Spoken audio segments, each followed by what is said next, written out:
sa lahat po ng mga Barda fans, Barda supporters, and Barda lovers na lagi pong nakaabang at umaantabay sa ating po mga updates. For today's video ay pag-uusapan po natin ang ilan sa mga confession ni Miss Barbie Forteza sa kanya pong initial interview at hihimay-himayin po natin yung kanyang mga sinabi para mas maunawaan natin kung ano ba talaga ang estado ng puso ngayon itong si Miss Barbie. So bago yan, if you haven't subscribed yet, tayong pinatawag na comment of the day at napili natin si Miss Pinay 264. Sabi niya, David, as a boss of his businesses, his concern of his employee often center on a servant leadership. Empathy and recognitions David principle highlights that leadership is about uplifting and taking care of his people in his charge, not just managing them. I bet David's motto was teamwork is the ability to work together towards a common vision. He truly amazed me how his mindset with all his busy schedule, career, business, or love life. He established routines, is living the way he wants to live, but better especially for his future family. Team Panatag Barda legit. Ayan. So ito naman yung sinabi ni Ma'am Pinay. Kasi talaga naman kung tutuusin, hahangaan mo naman talaga si David Licauco. Doon po sa lahat ng kanyang mga naging desisyon, Kasi pinapakita niya dito na hindi lang ang concern niya, it's not about his business alone, but the well-being, Yung mga tao pong kasama po, yung mga empleyado niya. At the same time, is meron din po siyang parang concern doon po sa pinaglalaban ng bawat isa. Kaya naman sobrang daming humanga sa ginawa ni Mr. David Licauco sa pagkakataong ito. At ngayon, ito na pag-usapan natin kasi si Miss Barbie Forteza po ay nagkaroon po siya ng initial interview at ngayon ay laman po ito ng balita. Sabi po ng Philippine Star, Barbie Forteza open up on what makes her heart whole. It was posted by Miss Razel Data, but Pidaza, the Philippine Star, in September 22, 2025. So, yung kanila pong balita is sinalin sa English. So, tayo isasalin natin sa Tagalog. So, sabi po dyan, tinaguri ang primetime princess ng GMA, patuloy na pinatutunayan ni Barbie kung bakit siya higit na karapat-dapat sa corona. Ang kanyang matagumpay na papel bilang si Clay Infante sa Maria Clara at Ibarra ng 2022 ay isang Gen Z nursing student na biglang nadala sa mundo ng mga nobela ni Jose Rizal na Noli Me Tangere at El Filibusterismo sa pamamagitan ng mahiwagang portal ang nagtulak sa kanya tungo sa kasikatan.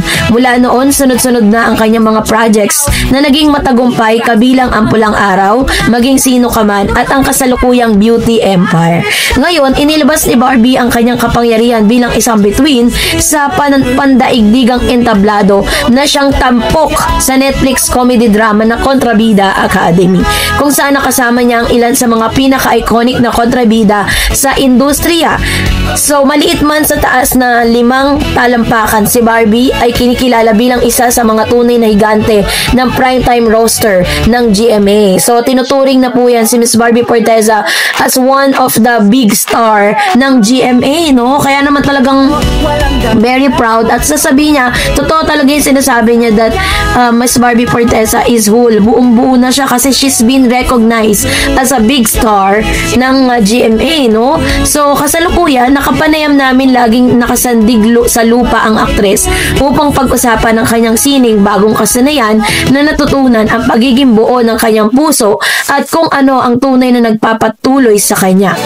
Ikaw ay kinilala na ngayon bilang primetime princess ng GMA mula Maria Clara at Ibarra hanggang sa Beauty Empire. Anong mga uri ng papel ang pinakamahirap para sa iyo at alin ang pinaka-natural? Yun ang unang tanong. Lahat sila ay may kanya-kanyang hamon, lalo na sa physical at emosyonal na pangangailangan ng bawat papel. Nakakagulat, mas komportable ako sa hosting, mapa-formal man na event or simpleng panayam lang. Sobrang saya ko sa coffee talk segment ng vlog ko at gustong-gusto kong makilalang iba't ibang tao at mag-promote ng isang show. Pagdating naman sa pag-arte, sinasadya kong iwasan ng masyadong maging komportable sa isang papel. Lagi kong pinipilit na magdala ng bago at tunay na flavor sa bawat proyekto. May pressure ba na dala ang bansag na primetime princess? Ang pagkilala ng aking home network at ng mga taong nirirespeto ko ay napakalaking bagay para sa akin. Dala ko ang titulong yon na may pagmamalaki, pagsasalamat at malalim na pakiramdam pakiramdam ng responsibilidad. Mas naging mapili ka na ba sa pagtanggap ng mga papel? Pagkatapos ng 16 na taon ng industriya at halos lahat ng proyekto ay tinatanggap ko noon, napagtanto ko na ang trabaho ko ay magiging pamana ko. Kaya ngayon mas maingat na ako sa mga proyektong tinatanggap at sa mga karakter na aking ginagampanan. Ano ang proseso mo sa paghahanda para sa isang papel? Lagi ako nagsisimula sa script. Binubuo ko ang character arc at backstory ng role, tapos naghahanap ako ng mga reference mula sa mga pelikula at actress na mga vibe na kailangan para sa karakter. Ikaw ang bida sa bagong pelikula na Netflix na Kontrabida Academy. Paano dumating ang opportunity na yon? Ito po yung sabi niya. Kung tama ang pagkakaalala ko, nag-set up si Direk Chris Martinez ng Zoom meeting para pag-usapan ng project dahil talagang gusto ko niya ako para sa role ni Gigi or Gia. Nang maglaon, nalaman ko kay Miss Eugene Domingo na inalok din ito sa iba pero hindi natuloy. Sobrang nagpapasalamat ako na naisip ako ni Direk Chris at Unitel at isinama ako sa role. Agad akong pumayag at sobrang saya ko na ginawa ko yun. Kamusta ang pakiramdam na makatrabaho ilan sa pinakamahuhusay na kontrabida sa industriya?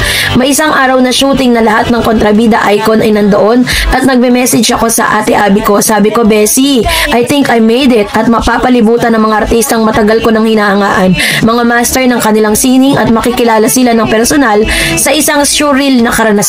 Hindi ko malilimutan ang araw na iyon. Paano ka nagre-relax at nagtatagal na stress? Nagtatanggal ng stress? Yun ang tanong, no? And sabi niya, mahilig akong tumakbo, magbasa ng libro sa isang magandang cafe at mag-people watching lang. Hanggang kailan mo nakikitang nasa showbiz ka?